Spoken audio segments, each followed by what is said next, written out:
Hello, today I'm going to relate the Russia-Ukraine conflict with a very interesting chess game.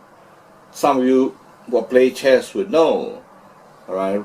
The move by Nezhmetdinov, who actually sacrificed his queen, and he did that 40 minutes. He thought through 40 minutes. It wasn't a rash move. The sacrifice was well thought through. Later AI analysis confirms that. What I'm trying to draw a parallel is the fact that Ukraine may well be a queen piece that is being sacrificed. And when somebody sacrifices a queen piece, a queen piece, there must be very good reason for it. Now, if you look at the map of this conflict area, now what has happened is that the last 32 years, now Russia actually, Soviet Union actually broke up in 1989, the end of 89, under Ronald Reagan period, when America was talking about Star Wars. Now since then, the 7 presidents, Ronald Reagan, Bush, Clinton, Bush, and Obama, and then you have got Trump, you have Biden, and then you have now Biden. Now the key thing really is that during this period, the US have actually, US is the king piece, have built up an array of ex-Soviet states. And you look at a chessboard, one side has got 16 pieces. And therefore you can say, if you draw a parallel to chessboard, the US had been, through NATO organization, as a proxy, been building up these 14 pieces.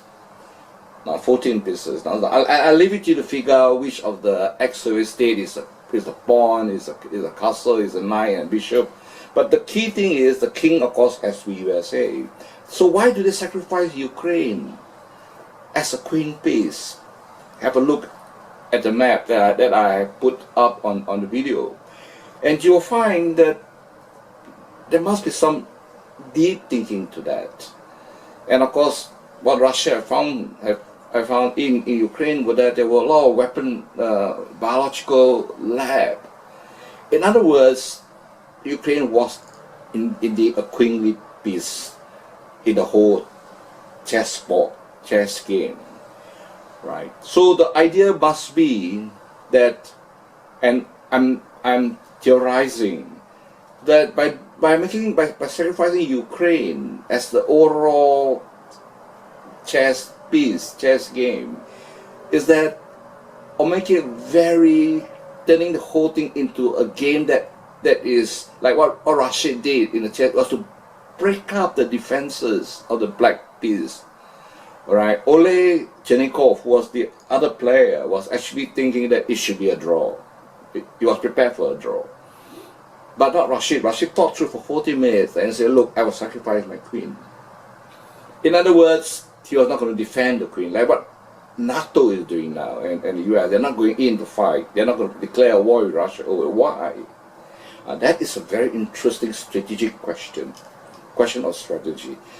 My argument and my theory is that, right, and it's happening now, that they believe that because Ukraine is so Russian, that any war operations by Putin is a constrained warfare. It's a war that has been fought very carefully in a constrained manner.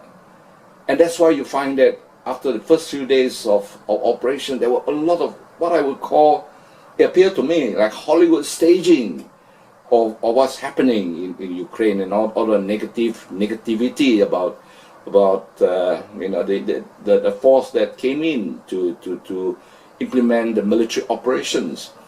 Now, so we are very careful. Sacrificing the queen means also that, and tearing up the defenses of the black piece, meaning to say that it will create problem within Russia itself, right? The people can protest against the war, people are going to protest against, and ultimately that could mean possibly to at least, a problem for the Russian state.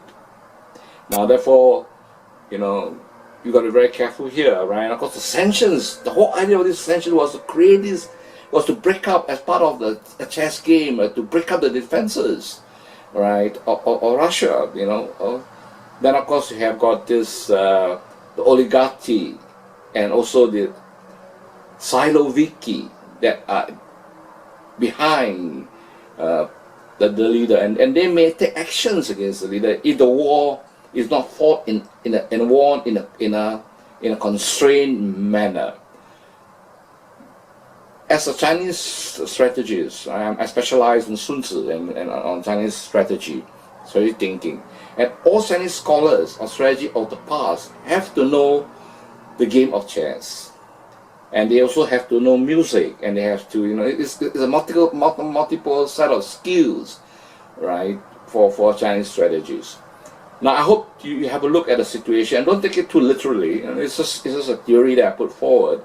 But then if you draw a parallel to chess game, you can see a very close approximation.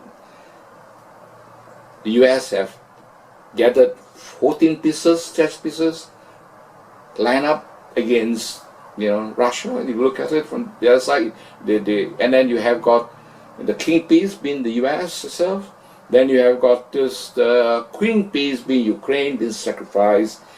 The whole idea, of course, sacrifice is to break up eventually the defenses of the